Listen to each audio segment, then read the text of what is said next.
సన్న బియ్యం ఇంటింటికి సన్న బియ్యం ధరల సగ 20 రోజుల్లో 20% పెరుగుదల. వివిధ రాష్ట్రాల్లో తగ్గిన ధాన్యం లభ్యత. ఎల్నినో నేపథ్యంలో మిల్లర్ల అక్రమ నిల్వలతో ఇబ్బంది.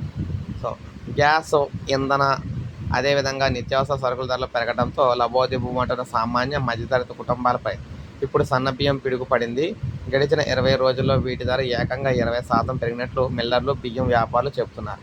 ముఖ్యంగా జేఎస్ఆర్, ఆర్ఎస్ఆర్, హెచ్ఎంటీ, బీపీటీ రకాలపై ఈ ప్రభావం భారీగా కనిపిస్తుంది. పలు రాష్ట్రాల ఉత్పత్తి తగ్గడం, తెలంగాణలో ప్రభుత్వ సన్నాలకు బోనస్ ఇచ్చి కొనుగోలు చేయడంతో మార్కెట్లోకి వచ్చే ధాన్యం తగ్గిపోవడం ధరలు పెరగడానికి ప్రధాన కారణంగా చెబుతున్నాయి. ఎల్నినో ప్రభావం నేపథ్యంలో కొందరు మిల్లర్లు సన్నబియ్యం నిల్వ చేస్తూ కృత్రిమ కొరత సృష్టించారనే ఆరోపణలు వినిపిస్తూ ఉన్నాయి. ఈ కారణాలన్నిటితో బియ్యం ధరలకు రెక్కలొచ్చి క్వింటాకు ఏకంగా 800 నుంచి 1000 వరకు పెరిగాయి. గతంలో కిలో 46 నుంచి 55 రూపాయలు ఉంటే ఇప్పుడు స్టీమ్, రా రైస్, తక్కువ రకం, ప్రీమియం క్వాలిటీ బట్టి 25 నుంచి 55 నుంచి 63 వరకు చేరింది. వివిధ రాష్ట్రాల్లో తగ్గిన సాగు.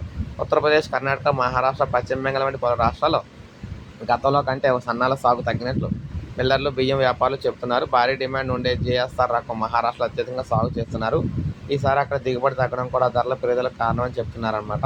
ఇక తుంగభద్ర డ్యాం మరమ్మతు కారణంగా కర్ణాటక ప్రభుత్వం యాసంగిలో పంట విరామం ప్రకటించింది. ఫలితంగా రాయచూరు, బళ్ళారి, కొప్పల్ల తదితర జిల్లాల్లో వరి సాగు అయితే నిలిచిపోయింది. అక్కడ వ్యాపారులు నిజామాబాద్, బన్సువాడ, బోధన్, నారాయణపేట, గద్వాల ప్రాంతాల నుంచి పెద్ద మొత్తంలో సన్నబియ్యం ధాన్యాలు కొనుగోలు చేస్తున్నారు. ఇక కర్ణాటక ఈ పరిస్థితి ఉంది. ఇక నెక్స్ట్ ప్రభుత్వం వద్ద 10 లక్షల టన్నుల నిల్వలు అయితే ఉన్నాయి. గతంలో దొడ్డు ధాన్యం ప్రభుత్వ కొనుగోలు కేంద్రాలకు, సన్నాలు ప్రైవేట్ మార్కెట్లోకి వచ్చేవి. ప్రభుత్వ సన్నధాన్యానికి క్వింటాకు 500 బోనస్ ఇస్తుండటంతో ఖరీఫ్లో ప్రభుత్వ కొనుగోలు కేంద్రాలకు భారీగా వెళ్ళింది. అయితే దీంతో ప్రభుత్వం వద్ద అవసరానికి మించిన సుమారు 10 లక్షల టన్నుల నిల్వలు అయితే ఉన్నట్టు తెలుస్తుంది. 5-6 నెలలుగా ఈ ధాన్యం మార్కెట్లో రాకపోవడం కూడా కొరతకు కారణంగా తెలుస్తుంది. తెలంగాణ ప్రభుత్వం సన్నాలకు బోనస్ ఇవ్వడం మంచి నిర్ణయం. మిగతా రాష్ట్రాలు కూడా బోనస్ ప్రకటిస్తే రైతులు మేలు జరుగుతుంది. సన్నాల దిగుబడులు పెరిగి ధరలు దిగి వస్తాయి.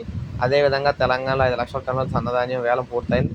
ఆ నిల్వలు త్వరగా మార్కెట్లోకి వస్తే ధరలు తగ్గే అవకాశం అయితే ఉందని చెప్తున్నారన్నమాట. సో ఇలా మొత్తంగా చూసుకుంటే సన్న బియ్యం ధరలు అయితే భారీగా పెరిగినాయి.